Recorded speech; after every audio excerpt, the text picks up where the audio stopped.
Appeal करूंगा अपने हुक्मरानों से कि खुदा के लिए इस मुल्क में लोगों को 2 वक्त की रोटी नहीं मिलती, लोग भूखों मर रहे हैं,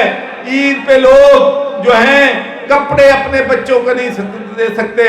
इस गर्मी के मौसम में हमारे लाखों बच्चे नंगे पांव फिरते हैं और इस मुल्क को अल्लाह ताला ने हर नेमत से नवाजा है, लेकिन इस लूट खसूट ने,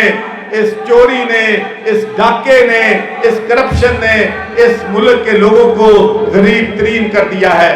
और फिर हमारी हालत ये है कि हम बकारी बनकर, और हमारी हालत यह है कि 24 करोड़ लोगों का मुल्क है, हम एक एटमी ताकत हैं और कशकोल लेके बकारी बन पे दूसरों मुल्कों के पास पैसे उधार लेने के लिए या बैंकों के रखने के लिए मिन्नतें समाइतें करते हैं। और खुदा के लिए आपको अल्लाह ने हर मुल्क में दी है, करप्शन का खात्मा कर लो और बादशाही खर्चे खत्म कर दो तो ये मुल्क तरक्की भी कर सकता है, इस मुल्क में खुशहाली भी आ सकती है।